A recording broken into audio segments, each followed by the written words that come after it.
Ole,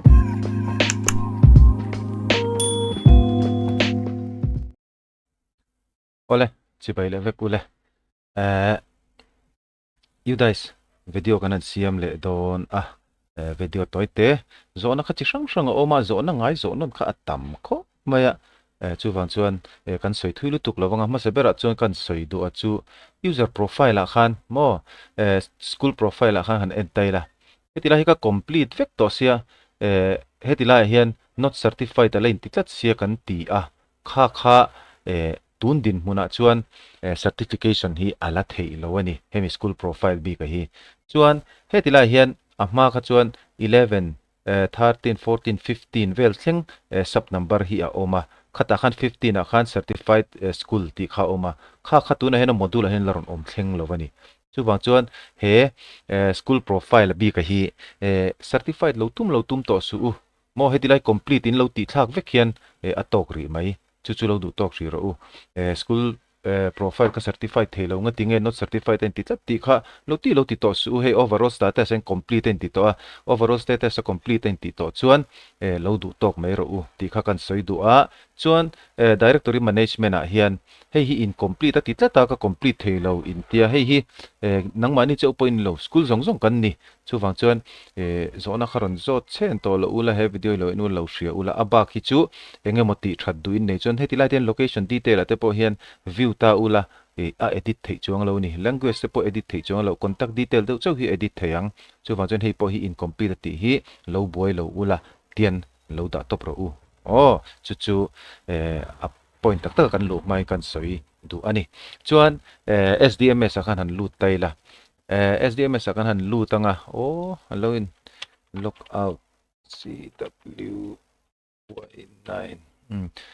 SDMS hi englo engani session na ron da to ni mela tia in log in a khoi lo in da reng chuan ama hen lockout top maya hei hi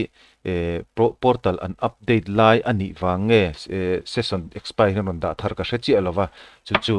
kan soi langtel le shrim ani chuan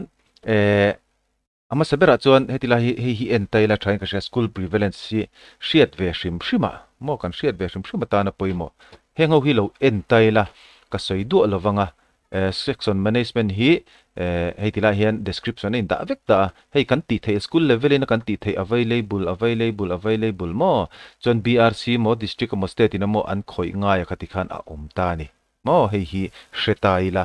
kan ti thei china hi kan ti thei lo ti tum kha a om zia a om lo mo chu wang chuan kan ti thei chin chawa kha hrisang ve ila hei tuna point 8 student hi ka ala thei lo mi in ron ti le fo thina hi lo en mei ula mo tun din huna chun 8 student hi not available en ti hi school level a chu wang chuan ti thei lo tur chuan hei hi ka soi sualem ka hrelowa apar module hi generate upper ID of student hi hey not available in tini mo chu bang chuan hei hi la thei lo ani chuan hetila hen inactive student module om ta hei hi tuna kan soi tur pakhat kan topic pakhat tur chu ni user can inactive student profile based on condition of wrong entry duplicity or date mo kan student kan no panga kha inactive kat da thei ni mo chu ke mani ba ka BRC pon min da sak thei chuan chu inactive do pangkan da don hian thil chi thum che condition pathum che om chu wrong entry le WCT le date hemi te pathum awang che hian inactive kan da thei chuan wrong entry chu enge kan ti chuan no pangkan lo entera mo enter sual ve shim kha omani mo diklo bak saka enter kha om ve ni chu wrong entry kha inactive kan da theya duplicity kan ti chu no pang om double heta hen kan soitel du achu 8 student module anron hon nu hian no pang 8 dona heni film khurang mo I film khurang no pang 8 double kan nei fo me zo na ka dong fo me hetila hi film khurang achan chu no pang 8 tinana no pangalo om reng to inactive student a te lo om de ya kan han zong kwal vela kan roughly ni te ang mo uluk takin kan zong lo kan han zong kwal vela roughly kan zonga kan mulowa 8 the huna kan 8 top me ni chu VSK apone tho VSK khoi tel inom chuan uluk te wa zon tur chuan entina na chu chu ni ta no pang kha kan han et le ta a ming te tlem tlem min kan lo ti dang lam hret ta a chuan kha no pang kan et a kha engeni other verification kan han ti do na he tilai inactive no pang lo om to kha no pang tho si kha inactive a khan alo oma chu chu other kha validate to angin lo om ta ta chuan kan buai che thin chu wang chuan no pang om to hi kan et non fo mai khalai kha film kur ram ram ang u khang ho ka WCT ti an ta I no pang I lo et to se he tilaya kha no pang kha lo om to box se kha khana ti boi thak thin adar ten lo verify to a parte pon lo ni to me the kha tianga khan no pang kha a om do bola a no pang dik lo zo khain lo kola no pang dik zo ka kha pona om sia kha tianga khan boina tam thin chu wang chuan et student kan khoi le do na film kur ram ram tur tun din muna hian et student kan khoi thei ma hian kan no pang hi lo zong ram ram ang u luk devin kan mungang lo ni chuan nakina kan et don nia adang hi chu ka soiwak lo nga he tila hian hemi module number 9 hi module for issuing transfer and transfer certificate and marks student or drop out hi hi drop box ano pang da na khanita a he drop box sa da le he inactive hi ain ang lo ni sorry hi mo drop box sa kan da chu kan no pang kan da chu ka tuin an lo le ngal mai thei no duin an lo le ngal thei amaro chu no pang inactive a da chuan duin an la thei lo inactive a om tlat mo chu wang chuan active student a da le te BRC lampangina an lo da te kha anga ya chu wang chuan inactive kan da don chuan kan hriat chian ngei kha inactive da tu mo tuan tin thil pakha chu inactive student hi juk zon chuat le mina har sa dewa nachina 8 ka soi po kha in han jong thua ka in muloin eta mar chu heta inactive alo om de ni chu wang chuan zon uluk le tur chuan student inactive kan da don chuan mo masabera thil chi ni opamak lo in log out le man SDMS inactive no pangkan da don hian thil chi ni ina da thei ta ni mo tila hian student management a hian a noiber inactive student module om ta hen lut taila he mark student inactive oma mark student inactive ve pen nei to lo pen nei to om zia chu in no pang student in eta a sorry student in nei ta khang student a TMO wrong entry mo WCT double entry kan tiang chi khatiang ho pen nei vek to ho ka hetrang he ni tiang chuan pen nei lo om vele ta yu dai sanga tinge pen a nei lo in ti mai thei amaro chu no pang I lo et ta a I lo et sual ta a mo yu dai slam panga tangin pen an la ron generate lova pen an ron generate ma khan ta hian hemi mang hian inactive ai da le thei pen nei to le to lo chuan a chung kan end don anga a chung kan end don chuan no pang pakhat hi a pen hi kan la lok anga mani school no pang lo chu inactive da thei lo ni chu chu kat lo soi mai palange chuan pen nei kha tila hen pen kan han pe sanga kan han go anga he no pang hi uluk dewini enanga mo uluk dewni enanga information zong hi adik veka idu ang khani chuan hetla hian hilai lom WCT duplicate entry wrong entry date mo heng hova hi inactive ai da thei chana ni ta ni mo double entry ni chon double entry thlanga wrong entry ni chon wrong entry date ni chon date no pangan thi chuan so tila captcha mai tila captcha hi enter turania chuan remarks alol me ta remarks hi enga tinge kanin zo ka te remarks ani chuan I thil ti chan remarks ka zia mai tur mo teacher module apo remarks ai nge ka ziang ti hi kanin zot le thina mo apoi mo bera chuan central thilania mizoram thil chau ni lova remarks ka english khan ziak be maila hetilaya hi chuan entina na enge hi ti chan kan ti chuan student is date amo student is this is the wrong entry tiamo mo inactive hetila hentina athi na wangalo nita a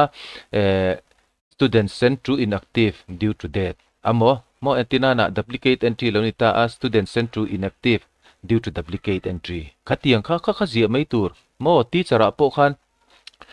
hetelai remarks zia nga ya certified don khan enge ka ziang inon tir kha boilo tur mo om zia chuan I remarks remarks kha chuan entina na all teachers all information are correct tiamo all data are update and correct tiang chi kha tiang zia kha ni mai mo remarks khan boi to lawang a ho lutuk a ho lutuk khan tila then khat ta chen lo ho lo vele tho theya enga po chuni se remarks kha chen boi su o min ti ni in khet kha jiak top ro chuan kha inactive student a naupang da na kha lo ni ta ata remarks in ziak anga inactive tianga inactive a naupang alo omang chuan thil pakhat kan soile du chu active student a kan lutanga chuan he tilai hian download excel om ta ni mo tuna hian hi kan enlock ang hei dashboard a naupang hi zasom ni pakwa zasom thum ka te zasom ni pakko turan la update lo ni hi naupang pakhat ka drop to a zasom ni pakwa hian hei incomplete pani kala nei ve a hei hi chan chu naupang date of birth le tu kumina information kan nei le yu dai salom sai lo in ang lo nu le pa te kala contact thelo chu wang chong kala complete du lova ai nga po chu lo ni se kan soi tum ber zo ka chu hetila hian incomplete vek nuwa mo incomplete vek nuwa active student a hian kalta ula chuan naupang zong a hi excel atang hin download do nia chu kan download anga tiang tia khoi chun zom tur nge ti po ka sayang ta hian new updating kan save ange chuan download zowa kha hi lo ni ta kan enanga ti hian he information a hi in you dai sa information a hi in engani kha VSK nen khan in cross check le donia mo nu le pa ming te hi allowin angem diklovem you dai skote sorry student pen te lo dikem diklovem ti te khain en lenga an ming te po hi you dai sa in ji ang chia apa ran generate to page on you dai sa mi ang che hian ti sham turani mo chuan hetilai hian other validation status a hian other validate lo hi other not available other nei lo ho hetiza thi kaneta heng ho wa hi nu le pa te na other nei le nei lo te po zot chiang vele taila chuan other verification fail pakhat kaneya hi hei po hi an other te ne la khom vele nga ya verified chin chu ngai lova khati khan naupang information a hi in VSK nen in cross check le vectonia chuan you dai sami ang che hian in VSK kha omse chuan kan VSK data hi a man tlak dor ani mo chuan hemi list a hi VSK khoi tu ni lo pon he you dai sa in list a hi hemi list a hi VSK khoi tu ten hen in penga he tiang chi he ni update tonia in tianga chuan englowero kha chu engani apar ID ero kha chu he generator hena chuak ve theilowa he download a hian mo englo nen other number nen he download a hena chuak ve theilowa chuwang chuan kha chu anei dan da hran khain ngai tonga you dai sa po hian hemi ama you dai sa po hian other number hi ain ziak lang ngai lovani mo hriat ve thum other number hi atluani nei ziak lang ngai lo chuwang chuan other number hi chu nei na tur mun hran in ngai to do nia chuan he mi ang hian in VSK lo update don bok nia kha thil poimo you dais mai pia lampanga kan soi thei chin chu ani kalome